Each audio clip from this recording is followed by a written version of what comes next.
आपका हमारे चैनल वाणी में स्वागत है। चलिए हम अध्ययन करते हैं भूगोल का।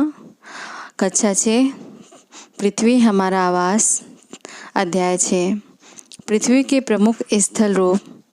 आपने इसमें कुछ स्थल रूपों को जरूर देखा होगा जो चित्र 6.1 में दिखाए गए हैं। आप देखेंगे कि पृथ्वी की सतह सभी जगह एक समान नहीं है। पृथ्वी पर अनगिनत प्रकार के स्थल रूप हैं। स्थल मंडल के कुछ भाग ऊंचे नीचे, कुछ समतल होते हैं। ये स्थल रूप दो प्रक्रियाओं के परिणाम स्वरूप बनते हैं। आपको यह जानकर आश्चर्य होगा कि मैदान जिस पर आप खड़े हैं उसमें धीरे धीरे गति हो रही है। पृथ्वी के अंदर लगातार गति हो रही है। प्रथम या आंतरिक प्रक्रिया के कारण बहुत से स्थानों पर पृथ्वी की सतह कहीं ऊपर उठ जाती है तो कहीं धंस जाती है। दाहिने, क्या आप जानते हैं पहाड़ी वह स्थलीय भाग है जो कि आसपास की भूमि से ऊंची उठी होती है। 600 मीटर से अधिक ऊंचाई एवं खड़ी ढाल वाली पहाड़ी को पर्वत कहा जाता है। 8000 मीटर से ऊंचे कुछ पर्वतों के नाम बताएं। आओ कुछ करके सीखें। पर्वत बनाना। पहला, आपको बहुत मात्रा में कागज़ चाहिए। दूसरा, कागज़ों को मेज पर रखिए। तीसरा, कागज़ों को अपने हाथों से दोनों तरफ से दबाइए। चौथा, कागज़ में मोड़ पड़ जाए तथा वे एक चोटी की तरह ऊपर की ओर उठ जाएं। पांचवा, इस प्रकार आपने एक पर्वत बना लिया। आगे बढ़िए। दूसरी या बाह्य प्रक्रिया स्थल के लगातार बनने एवं टूटने की प्रक्रिया है। पृथ्वी की सतह से टूटकर घिस जाने को अपर्दन कहते हैं। अपर्दन की क्रिया के द्वारा सतह नीची हो जाती है तथा निक्षेपण की प्रक्रिया के द्वारा इनका फिर से निर्माण होता है। ये दो प्रक्रियाएं बहुत बहते हुए जल, वायु तथा बर्फ के द्वारा होती हैं। हम विभिन्न स्थल रूपों को उनकी ऊंचाई एवं ढाल के आधार पर पर्वतों, पठारों एवं मैदानों में वर्गीकृत कर सकते हैं। पर्वत पृथ्वी की सतह की प्राकृतिक ऊंचाई है। पर्वत का शिखर छोटा तथा आधार चौड़ा होता है। यह आसपास के क्षेत्र से बहुत ऊंचा होता है। कुछ पहाड़ बादलों से भी ऊंचे होते हैं। जैसे जैसे आप ऊंचाई पर जाएंगे, जलवायु ठंडी होती जाती है। कुछ पर्वतों पर हमेशा जमी रहने वाली बर्फ की नदियाँ होती हैं। उन्हें हिमानी कहा जाता है। यहाँ कुछ ऐसे भी पर्वत हैं जो समुद्र के भीतर हैं तथा जिन्हें आप नहीं देख सकते। कठोर जलवायु होने के कारण पर्वतीय क्षेत्रों में बहुत कम लोग निवास करते हैं।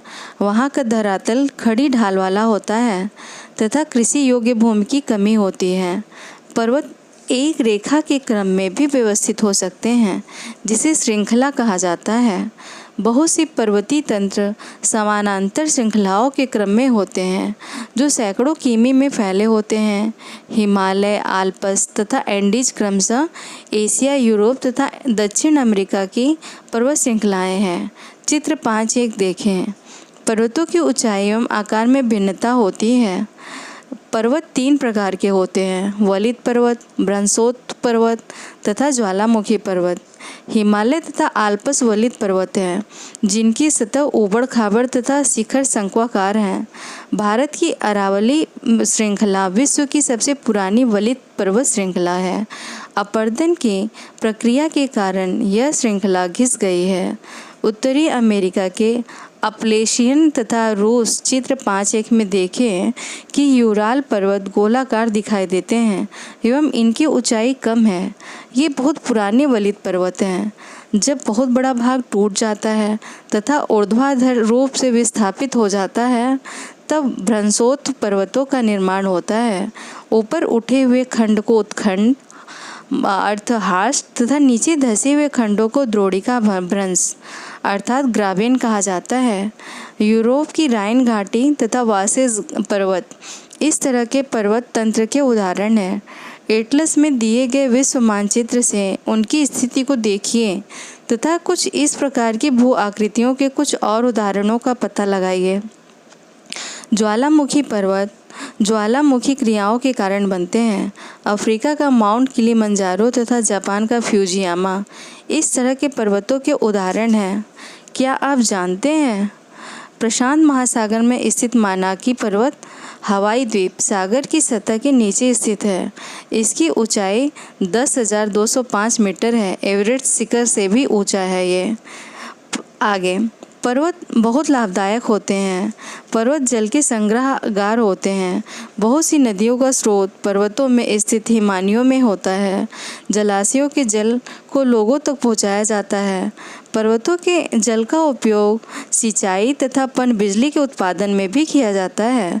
नदी घाटियाँ तथा वेदिकाएं कृषि के लिए उपयुक्त होती हैं। पर्वतों में अलग अलग प्रकार की वनस्पतियाँ तथा जीव जंतु पाए जाते हैं। वनों से हमें ईंधन, चारा, आश्रय तथा दूसरे उत्पाद जैसे गोंद, रेजिन इत्यादि प्राप्त होते हैं। सैलानियों के लिए पर्वतीय भाग उपयुक्त स्थान है। वे पर्वतों की यात्रा उनकी प्राकृतिक सुंदरता को देखने के लिए करते हैं। विभिन्न प्रकार के खेल जैसे paragliding, hang gliding, river rafting तथा स्कीइंग पर्वतों के प्रचलित खेल हैं। क्या आप हिमालय में स्थित कुछ ऐसे स्थानों के नाम बता सकते हैं जहां ये खेल खेले जाते हैं? पठार उठी हुई एवं सपाट भूमि होती है। यह आसपास के क्षेत्रों से अधिक उठा हुआ होता है तथा इसका ऊपरी भाग मेज के समान सपाट होता है। किसी पठार के एक या एक से अधिक किनारे होते हैं जिनके ढाल खड़े होते हैं। पठारों की ऊंचाई प्राय कुछ 100 मीटर से लेकर 1000 मीटर तक हो सकती हैं। पर्वतों की तरह पठार भी नए या पुराने हो सकते हैं। भारत में दक्षिण पठार पुराने पठारों में से एक है।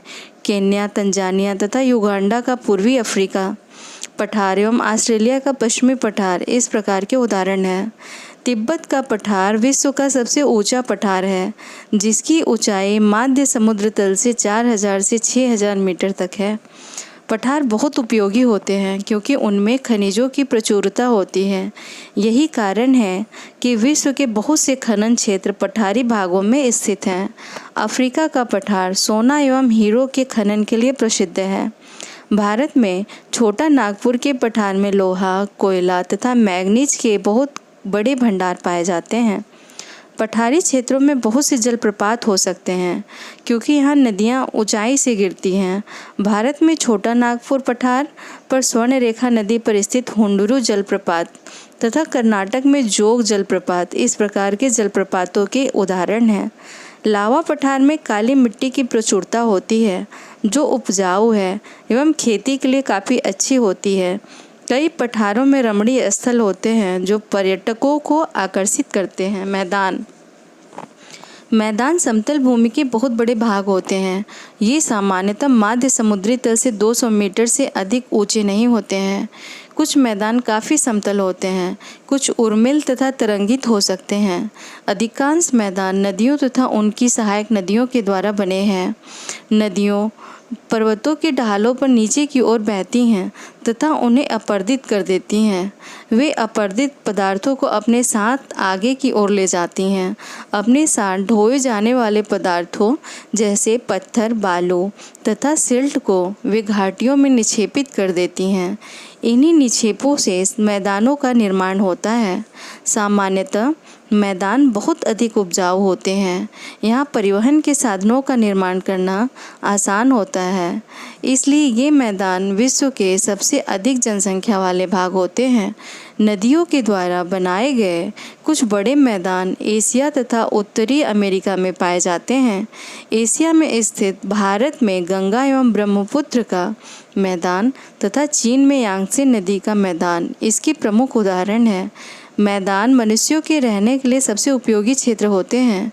यहाँ की जनसंख्या बहुत अधिक होती है क्योंकि मकानों के बनने तथा खेती के लिए यहाँ समतल भूमि की प्रचुरता होती है। उपजाऊ मिट्टी के कारण यह भाग खेती के लिए काफ़ी उपयुक्त होता है। भारत में गंगा का मैदान देश में सबसे अधिक जनसंख्या वाला क्षेत्र है। स्थल रूप एवं लोग स्थल रूपों की विभिन्नता के अनुरूप ही मानव विभिन्न प्रकार से जीवन यापन करते हैं। पर्वतीय क्षेत्रों का जीवन कठिन होता है। मैदानी क्षेत्रों का जीवन पर्वतीय क्षेत्रों की तुलना में सरल होता है। मैदानों में फसलें उगाना, घर बनाना या सड़कें बनाना पर्वतीय क्षेत्रों की तुलना में अधिक आसान होता है। विभिन्न प्रकार के स्थल रूपों पर रहने वाले लोगों के रहन सहन के तरीकों में कुछ अंतर होता है। क्या आप उनमें से कुछ अंतरों को बता सकते हैं? कभी कभी प्राकृतिक आपदाएं जैसे भूकंप, ज्वालामुखी, उद्गार, तूफान या बाढ़ बहुत विनाश कर देते हैं।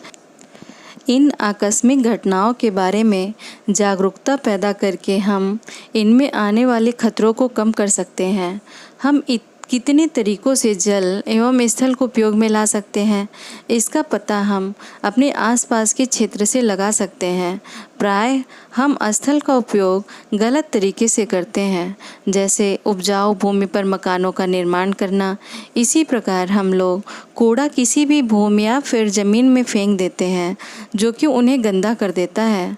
हमें प्रकृति के इस महत्वपूर्ण वरदान का उपयोग इस प्रकार नहीं करना चाहिए। उपलब्ध भूमि केवल हमारे ही उपयोग के लिए नहीं है, यह हमारा कर्तव्य है कि हम आगे आने वाली पीढ़ियों के लिए पृथ्वी को सुरक्षित रखें। स्वच्छ भारत मिशन। स्वस्थ शरीर में स्वस्थ मस्तिष्क निवास करता है और स्वस्थ शरीर के लिए स्वच्छ वातावरण, विशेष रूप से साफ जल, वायु तथा स्वच्छ वातावरण प्राथमिक आवश्यकताएं हैं। इन सभी प्राथमिक आवश्यकताओं को सभी लोगों को सुलभ कराने हेतु भारत सरकार द्वारा स्वच्छ भारत मिशन कार्यक्रम चलाया जा रहा है।